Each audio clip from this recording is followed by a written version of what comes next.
기도하겠습니다. 하나님 아버지 감사드립니다. 우리가 무엇을 지키고 살 것인지 정말 하나님 소중한 것을 지킬 줄 아는 자가 되게 해 주옵소서. 그 소중한 가치를 우리는 만났습니다. 발견했습니다. 우리에게 믿음을 주셨습니다. 우리에게 믿음이 얼마나 소중하고 가치 있는 것인지 아버지 먼저는 그것을 발견케 해주시고 깨닫게 해주시고 또 그것을 지켜나가게 하여 주옵소서. 특별히 주님이 핏값으로 세우신 몸된 교회를 지켜나가고 또 가정을 잘 지켜나갈 수 있도록 우리 한 사람 한 사람을 붙드셔 주시옵소서. 오늘도 주님께서 말씀을 통해 또 은혜와 또 우리에게 기도할 기도 제목을 주실 줄 믿사오며 우리 주 예수 그리스도 이름으로 간절히 기도하옵나이다. 아멘. 하나님 말씀 나누겠습니다. 신약성경 디모데후서 4장 7절로 8절 합독하도록 하겠습니다. 나는 선한 싸움을 싸우고 나의 달려갈 길을 마치고 믿음을 지켰으니 이제 후로는 나를 위하여 의의 면류관이 예비되었으므로 주 곧 의로우신 재판장이 그날이 내게 주실 것이며 내게만 아니라 주의 나타나심을 사모하는 모든 자에게 도니라. 아멘. 디모데후서 4장 7절로 8절을 본문으로 우리가 지켜야 할 것은 자신이 아니라 믿음입니다. 우리가 지켜야 할 것은 자신이 아니라 믿음입니다. 라는 제목으로 은혜 나누도록 하겠습니다. 사랑하는 성도 여러분, 무엇을 지키고 살아가십니까? 우리는 도대체 무엇을 지키는 겁니까? 당연히 중요한 것을 지키겠죠. 없어도 그만인 것을 누가 지키겠습니까? 없으면 안 되는 것을 지키는 것입니다. 그래서 우리에게는 가정이 중요하고 일도 중요하고 또 교회도 중요하고 또 자기 자신도 다 중요합니다. 근데 저는 그렇게 믿습니다. 결국 이 모든 것을 지키는 것은 내 자신이 아니라 바로 하나님 아버지께서 지켜주신다고 믿습니다. 성경의 여러 인물들이 이제 고통, 시험의 시간을 지나는 것을 우리가 만날 수 있습니다. 구약 성경에서는 이제 욥, 정말 힘든 고난의 시간, 시련의 시간을 지났죠. 그래서 회개하고 또 하나님의 은혜 가운데 회복되는 역사가 있었죠. 아브라함, 아니 주실 때는 언제 세상에서 제일 치사한 게 줬다가 뺏는 거라고 하지 않습니까? 하나님이 주신 그 사랑하는 독자 이삭을 번제물로 바치라는 그 시요. 그리고 또 신약에 오면 예수님께서 광야 40일 금식 기도하신 후 줄이신 배고픈 그 상황에서 마귀에 의하여 시험 받으시는 그 장면. 시험의 내용은 다 달랐습니다. 그런데 결국에는 믿음을 지킬 것인가, 말씀을 지킬 것인가, 이것에 대한 시험이었던 것입니다. 시험의 어떤 시험의 종류와 시험의 상황들은 다양합니다, 여러분. 우리 삶 자체가 다양하기 때문에 시험 자체는 다양합니다. 그런데 결론적으로 그 모든 시험에서 우리가 지켜야 될 건 한 가지예요. 믿음 지킬 거냐? 너가 이런 상황에도, 이렇게 절박한 상황에도, 때로는 이렇게 억울한 상황에도 내가 믿음을 지킬 거냐? 그게 중요한 거예요. 선진국과 후진국의 차이에 대해서 제가 예전에 설교했던 기억이 납니다. 선진국과 후진국이 경제적으로 많이 이야기들 하지만 사실 복합적인 거죠. 정치적인 문제, 또 문화적인 문제, 여러 가지를 토대로 선진국이다, 이제 후진국이다, 또 개발도상국이다, 우리가 이런 말을 하는데, 제가 이렇게 여러 곳 선교를 다녀보면서 정말 후진국이라 할 수 있는 대부분의 선교 현장이 그렇죠. 그런 지역을 가보고 또 미국이나 대한민국이나 또 여러 선진국이라 할 수 있는 나라도 가보죠. 그럼 차이점이 뭐냐? 지키는 것이 달라요. 지키는 것. 폄하하는 거 결코 아닙니다. 어떤 캄보디아나 이런 인도 이런 지역은요, 이 경찰관이 나와서 이렇게 교통에 대해서 말씀드려요. 교통을 이렇게 지도해도 소용이 없습니다. 안 따릅니다, 사람들. 자기 마음대로입니다. 심지어 저는 인도 가서 충격받은 게 차선이 4개 차선인데 차들은 8개, 9개 이렇게 가는 거예요. 인도 사람들의 특징 중 하나가 차선을 만드는 능력이더라고요. 분명히 도로는 4개의 차선인데 차는 8대가 막 가요. 그러니까 어마어마하죠, 사실. 무섭더라고요.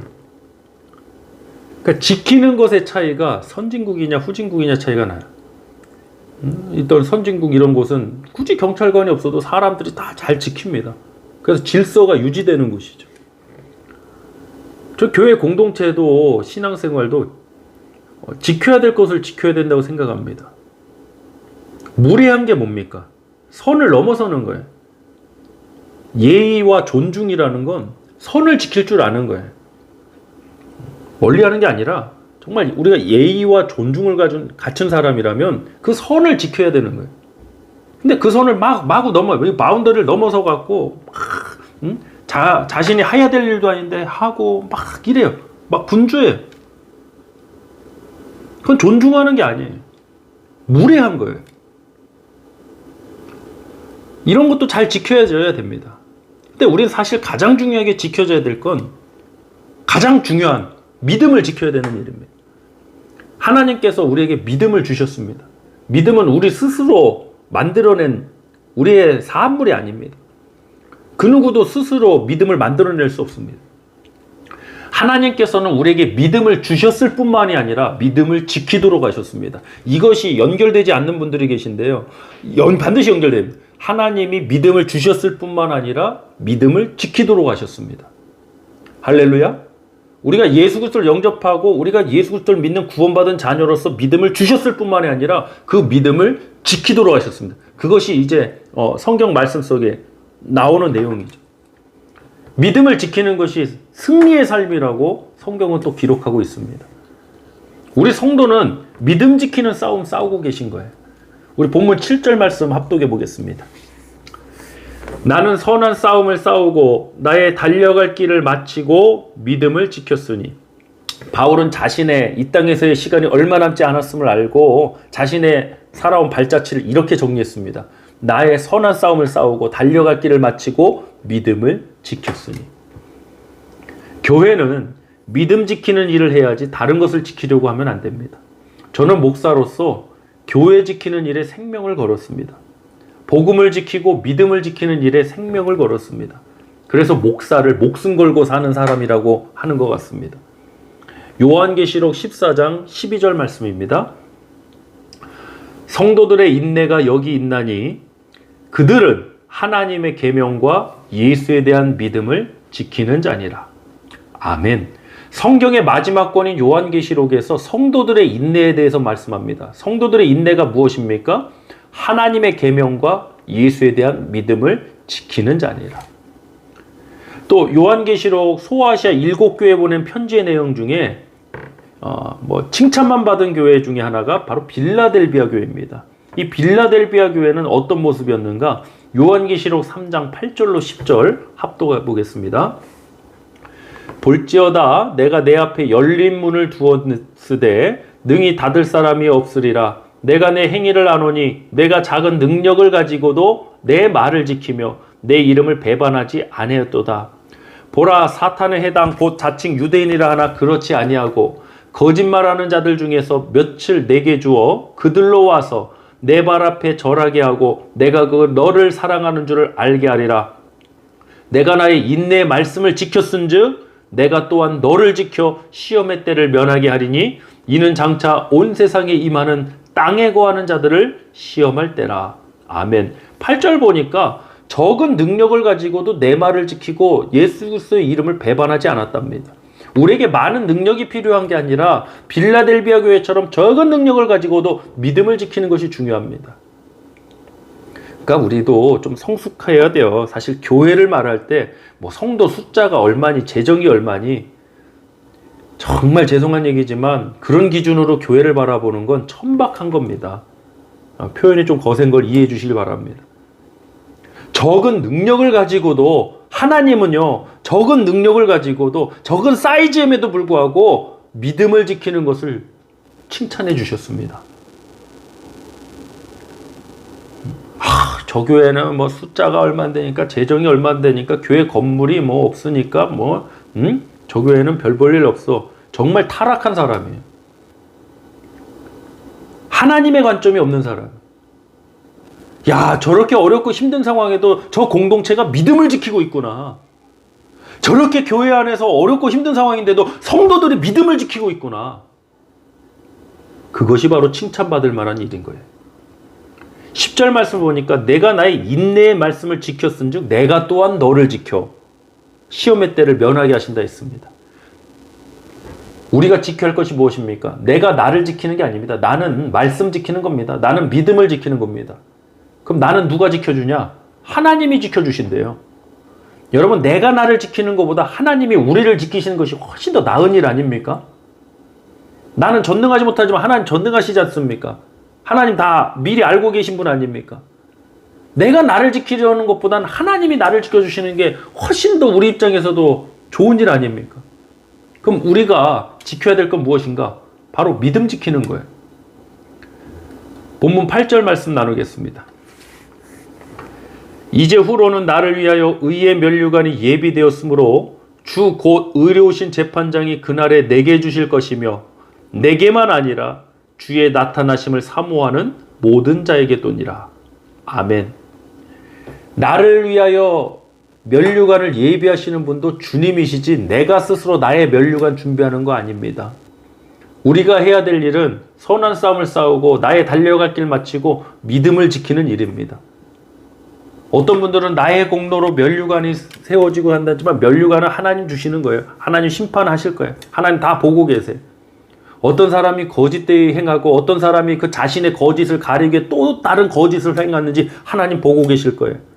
또 어떤 사람이 적은 능력을 가지고도 정말 힘든 상황에도 믿음을 지키고 있는지 하나님 그 중심을 살피고 계실 거예요. 하나님이 심판하실 때가 이 말이라 믿습니다. 중요한 것은 이겁니다, 여러분. 우리가 우리를 지키려고 할 때는 부작용이 너무 많아요. 우리는 하나님 말씀 지키길 원합니다. 믿음 지켜야 됩니다. 저는 교회를 지키고 성도를 지키고 우리의 믿음을 지키고 말씀을 지키는 일이라면 정말 물불 가리지 않고 무엇이든지 할 겁니다.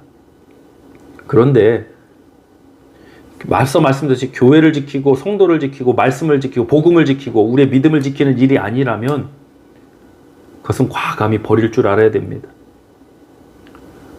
이 시간 함께 기도하길 원합니다. 하나님, 우리가 지켜야 할 것은 자신이 아니라 믿음을 지키는 것이라 했습니다. 하나님, 끝까지 이 믿음을 지키기 위하여 주옵소서. 때로는 핍박과 박해 속에 믿음을 지켜야 될 때도 있지만 때로는 정말 편안함과 때로는 달콤한 유혹 가운데서도 우리의 믿음을 지켜야 될 때가 있습니다. 항상 깨어서 내게 가장 가치 있는 것은 믿음이다. 나의 생명은 믿음에 있다. 우리가 이 고백으로 끝까지 믿음을 지키길 원한다고 합심해서 기도하겠습니다.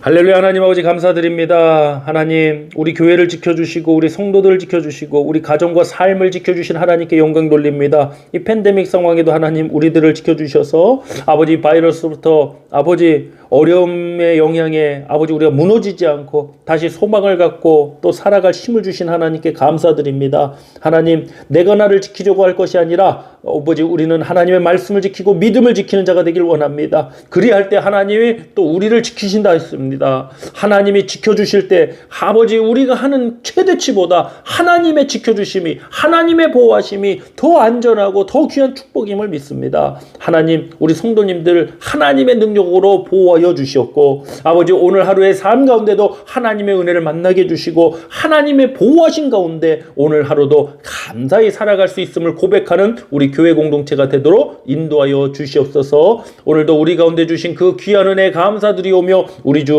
예수 그리스도의 이름으로 축복하며 기도하옵나이다. 아멘.